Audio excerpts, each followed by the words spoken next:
Awal kemaksiatan umumnya dimulai dari lisan seseorang. Nabi SAW dalam hadis Bukhari juga menjamin orang yang bisa mengontrol lisannya, dia tidak mengucapkan hal sia-sia apalagi maksiat kepada Allah, dijamin baginya surga. Dalam hadis yang sahih ini kata Nabi SAW, "Man dhamina li ma baina lahyayhi wa ma baina rijlaihi adman lahul jannah." Siapa yang bisa menjamin untukku apa yang ada di antara dua pipinya, artinya lisannya dia kontrol, dan juga apa yang berada di antara dua pahanya, maka aku menjamin baginya surga. Allahu Rabbi wal Islam dini wa Muhammadan Rasulullah. Saudaraku seiman rahimani wa rahimakumullah.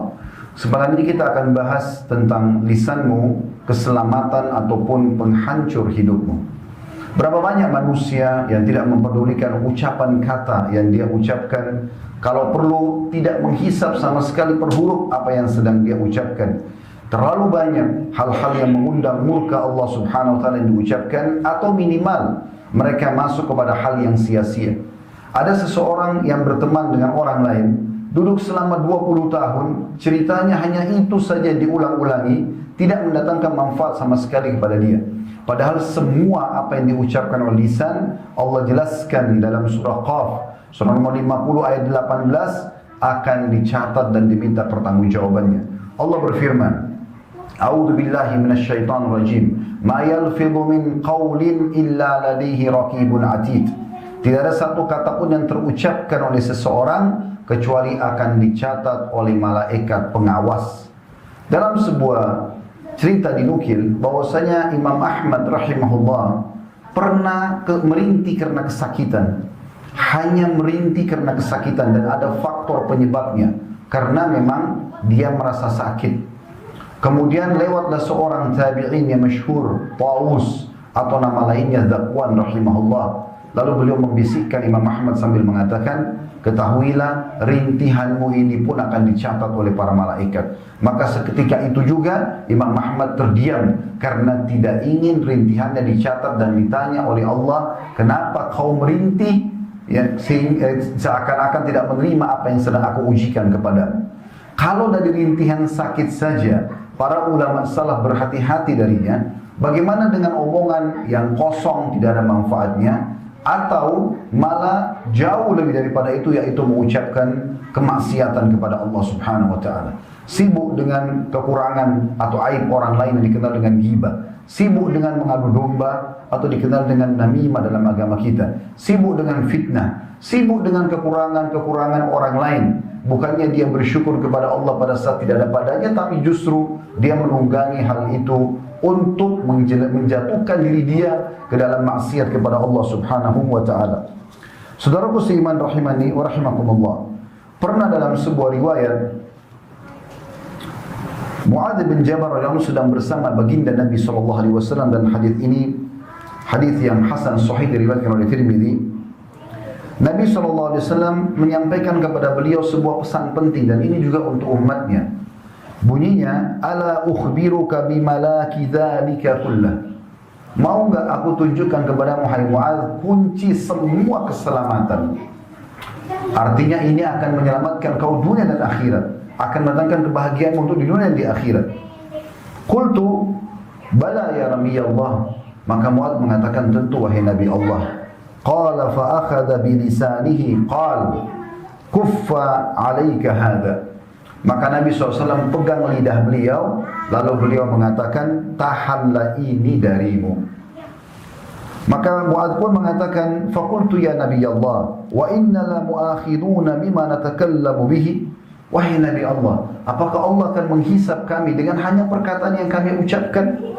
Faqala Nabi sallallahu alaihi wasallam, maka Nabi SAW berkata, thaqulatka ummuka ya Muadz. Celaka kau kalau kau tidak tahu hai Muadz. Wa hal yaqubbun nasa fin nari ala wujhim aw ala manakhirihim illa hasaidu alsinatihim.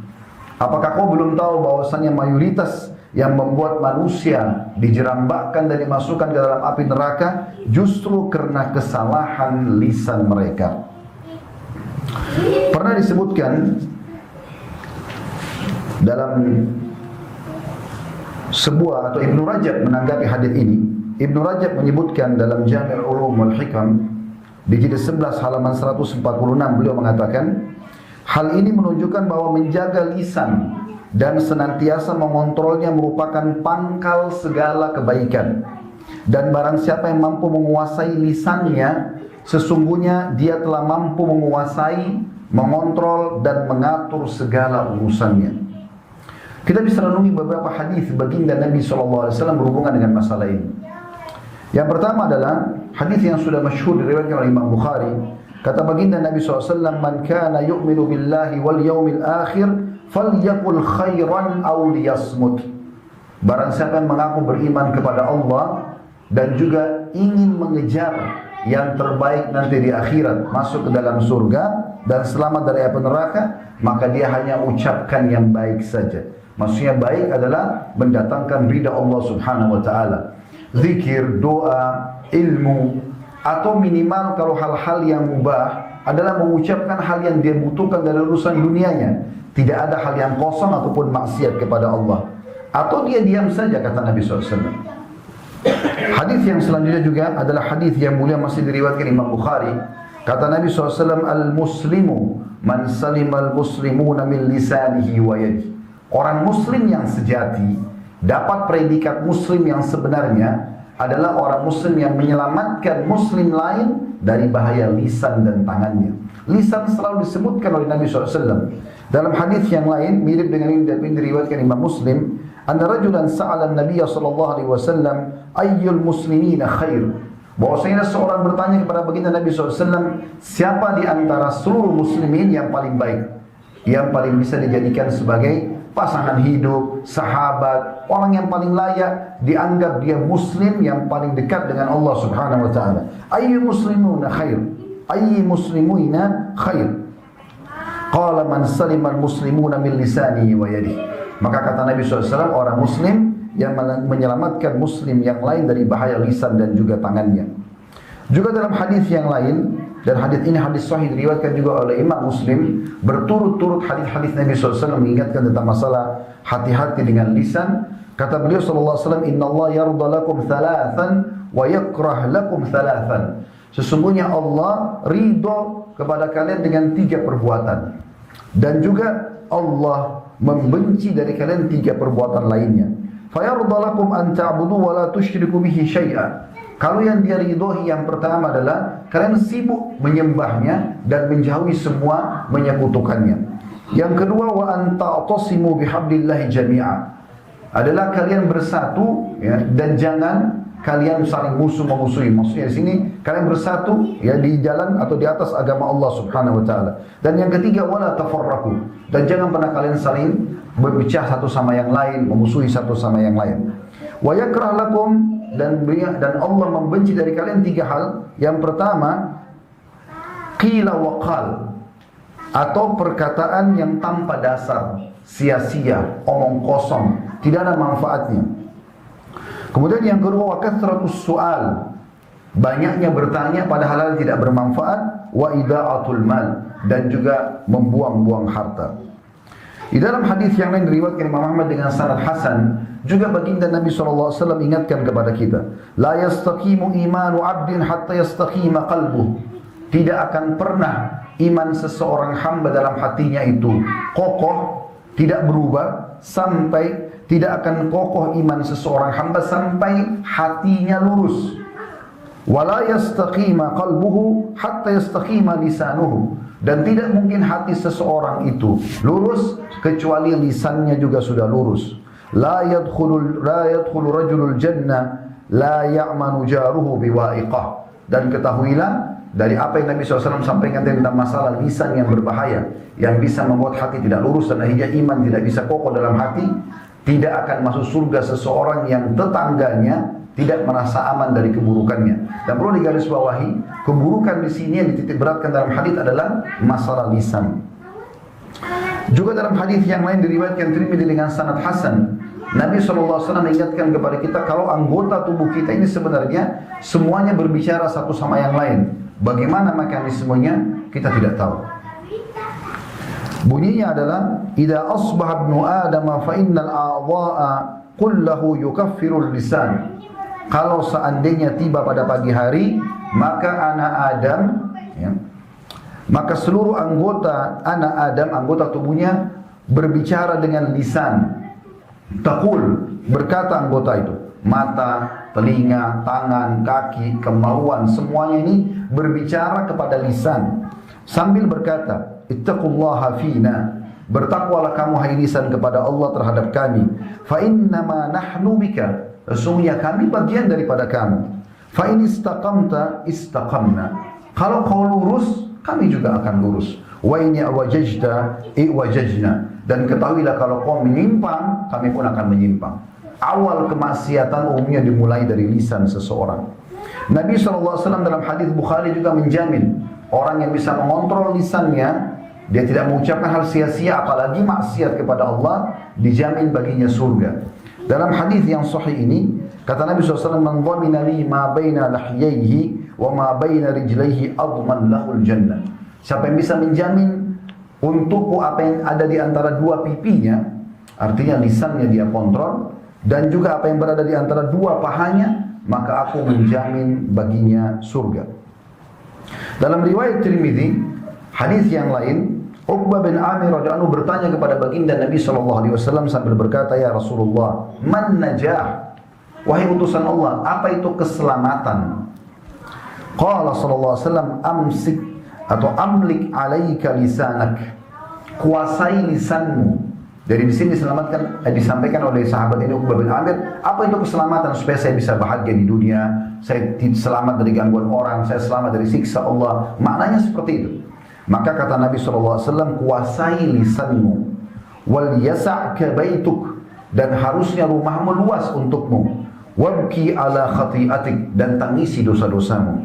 Disebutkan dalam syarah kitab Tirmidzi Tuhfatul Ahwadhi, pensyarah ini mengatakan, janganlah engkau, makna daripada hadis ini adalah janganlah engkau bicara kecuali dengan perkara yang membawa pada kebaikanmu. Jadi hanya yang baik saja.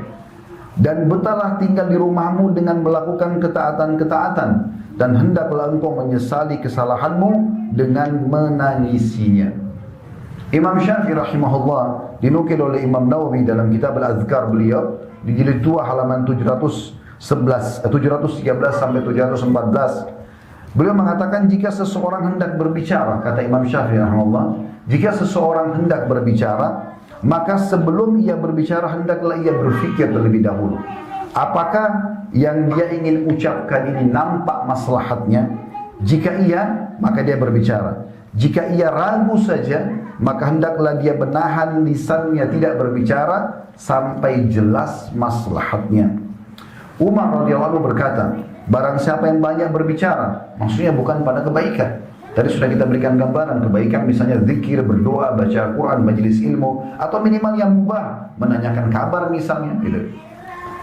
Kalau bukan karena hal-hal itu, kata Umar, barang siapa yang banyak berbicara, maksudnya pada hal yang sia-sia atau kemaksiatan, maka banyak pula tergelincirnya. Dan barang siapa yang banyak tergelincirnya, banyak pula dosanya. Dan siapa yang banyak dosanya, maka neraka lebih pantas untuknya. Diriwayatkan oleh Ibn Hibban dalam Raudatul Uqala di halaman 44. Demikian pula dinukil dalam kitab Jami'u Al-Ulum wal Hikam, banyak sekali perkataan para sahabat, para salaf tentang masalah lisan ini, wasiat-wasiatnya. Di antara Ibnu Mas'ud radhiyallahu anhu mengatakan, jauhilah fululul kalam, atau pembicaraan yang sia-sia. Cukuplah bagi seseorang berbicara sesuai kebutuhannya.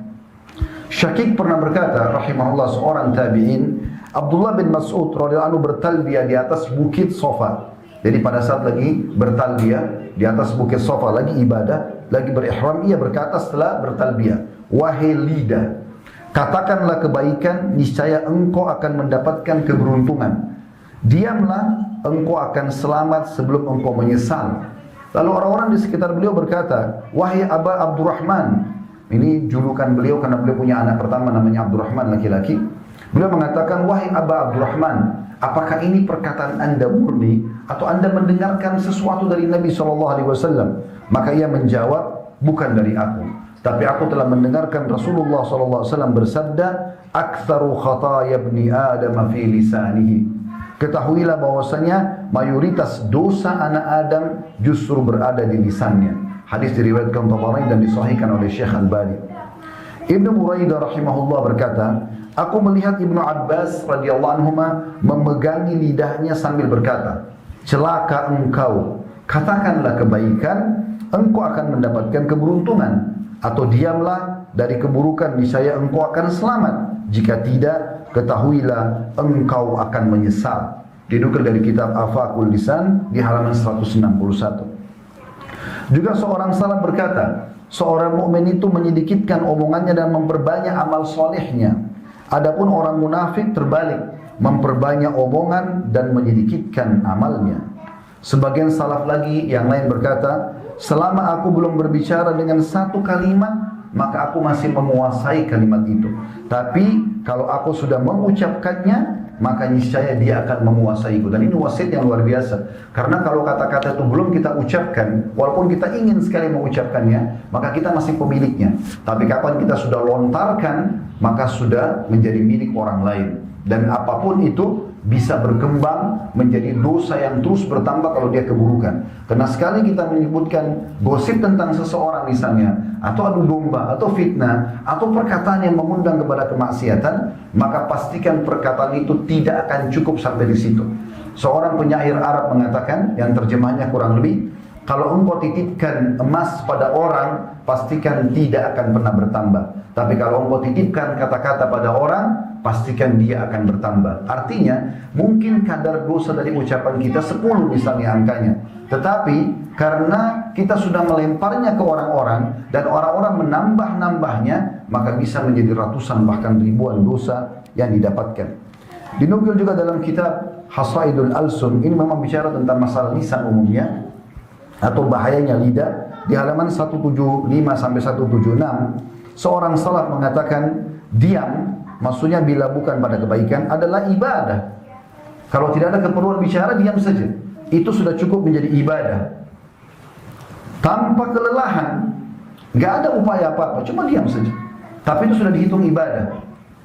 Dan keindahan tanpa perhiasan. Walaupun kita tidak pakai baju bagus, perhiasan segala macam, tetap diam itu sudah menjadi keindahan tersendiri. Kemudian kewibawaan tanpa kekuasaan. Pernah nggak Anda lihat bahwasanya orang yang banyak diam itu kayak punya wibawa? Tentu di sini bukan berarti kita tidak bisa bercanda, kita tidak bisa juga berbicara atau mengucapkan kata-kata yang mubah kepada sama muslim. Sudah kami batas tadi di awal khutbah, tentu bisa saja.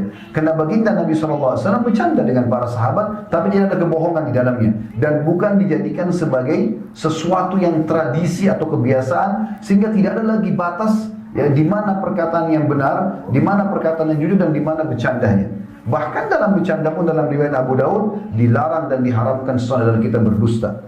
Maka ini perkataan luar biasa. Saya ulangi, beliau mengatakan diam adalah ibadah tanpa kelelahan, keindahan tanpa perhiasan, kewibawaan tanpa kekuasaan. Anda tidak perlu beralasan karenanya, dan dengannya aib Anda juga tertutupi. Dan dinukil dari kitab Afaqul Lisan, masih bicara tentang masalah bahayanya lisan. Di halaman 160 sampai 161, bahwa ada seseorang bermimpi bertemu dengan seorang alim ulama di masa itu. Lalu kemudian ditanyakan oleh orang yang mimpi ini, bagaimana keadaan Anda sekarang? Maka orang alim itu dalam mimpi mengatakan, aku telah diperiksa tentang satu kalimat yang pernah aku ucapkan, manusia sangat membutuhkan hujan. Itu saja. Misalnya lagi panas, lalu dia mengatakan manusia membutuhkan hujan. Maka aku ditanya, belum tahukah engkau bahwasanya Allah lebih tahu maslahat hamba-hambanya? Artinya untuk apa sampai kau bicara seperti itu, sementara Allah yang mendatangkan teriknya matahari lebih tahu kenapa hujan tidak diturunkan. Kalau mau lebih baik berdoa, ya Allah turunkan hujan. Tapi berbicara seperti ini, walaupun dia tidak bermaksud, seakan-akan menyinggung sang pencipta Allah subhanahu wa ta'ala. Berapa banyak rumah tangga, persahabatan, persaudaraan yang rusak karena permainan lisan, dari ghibah, adu domba, dan fitnah. Dan berapa banyak waktu tersia-siakan dengan omong kosong padahal bisa digunakan mengejar pahala dan derajat tinggi di surga.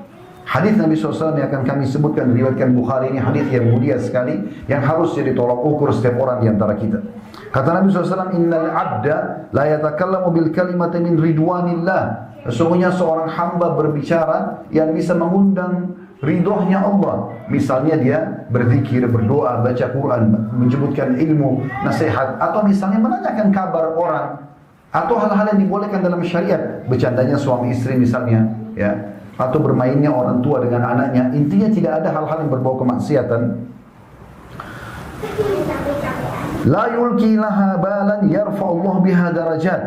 Yang dia tidak peduli dengan kata-kata itu. Mungkin hanya sebuah hadis, sebuah ayat, sebuah nasihat. Dia tidak peduli, artinya dia tidak pikir itu akan mendatangkan sesuatu yang besar. Maka Allah memberikan dia derajat yang tinggi dengan perkataan itu. Wa idal abda la yatakallamu bil kalimati min sakhatillahi la yulki laha balan yahwi biha fi jahannam. Dan ada orang juga yang menyebutkan kata-kata yang bisa mengundang murkahnya Allah, yang dia tidak peduli. Mungkin dia hanya bercanda tapi dia bohong, atau dia mengucapkan kata-kata menunjukkan sebuah tempat maksiat, dia tidak anggap itu sesuatu yang besar, maka sudah cukup akan melemparkan dia ke dalam api neraka. Rasulullah SAW ya, melakukan hal-hal yang mubah, bercanda dengan istrinya, bercanda dengan sahabat, berbicara tapi tidak ada kebohongan dan tidak ada kemaksiatan. Ibnu Mas'ud berkata radhiyallahu anhu, dan ini penting, kenapa sampai sepanjang ini bahasan tentang masalah lisan. Bahkan kalau masalah lisan ini kita ingin bahas per satu permasalahannya sudah cukup untuk menjadi satu tema ceramah. Seperti masalah ghibah saja misalnya, atau masalah adu domba saja misalnya, atau masalah fitnah saja misalnya, atau menghina dan mencaci maki orang misalnya. Sudah cukup menjadi tema dan dalilnya cukup banyak. Tapi kali ini kita mendatangkan globalnya dalil.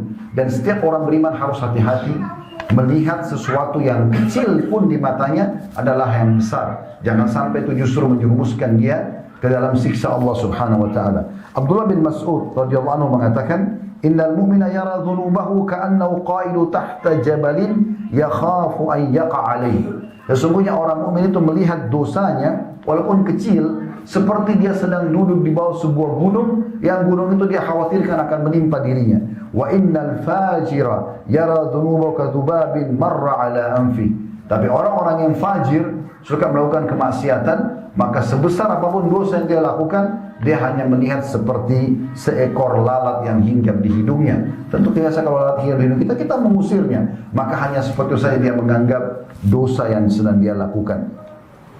Ibnu Mubarak rahimahullah, dan kita tutup dengan ini, berkata, waktu ditanya tentang nasihat Luqman al-Hakim, yang masyhur dalam surah Al-Quran, ada namanya disebutkan Luqman al-Hakim, tentang nasihat Luqman Hakim yang banyak dia sampaikan kepada anak-anaknya. Dalam surah Luqman memang disampaikan beberapa wasiatnya dan nasihat, tapi masih banyak nasihatnya yang dinukil dalam riwayat-riwayat hadis.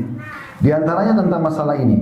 Maka Ibnu Mubarak mengatakan, yang saya ingat wasiat juga penting adalah Luqman berkata pada anaknya, jika berkata dalam kebaikan, nasihat, zikir, doa, dan seterusnya yang baik-baik, itu dinilai seperti perak, seperti ibaratnya perak, maka diam dari perbuatan untuk perkataan maksiat adalah dihitung sebagai emas. Aku qauli hadza, saya sudah mengucapkan perkataan saya ini, wa astaghfirullah li wa lakum, dan saya beristighfar kepada Allah dan mengajak jemaah istighfar kepada Allah Subhanahu wa taala. Fastaghfiruhu innahu wal ghafurur rahim. Beristighfarlah karena Dia Maha Pengampun dan juga Maha Pengasih. Alhamdulillah, wassalatu wassalamu ala rasulillah. Segala puji dan puja kehadirat Allah Subhanahu wa taala, juga salawat dan taslim kepada Nabi besar Muhammad sallallahu alaihi wa ala alihi wa sahbihi wasallam. Sebagaimana pernah kita sampaikan dalam khutbah Jumat yang awal kami sampaikan di tempat yang mulia ini tentang keutamaan Jumat, dan kita sudah sebutkan pada saat itu di hari Jumat adalah waktu mustajab doa.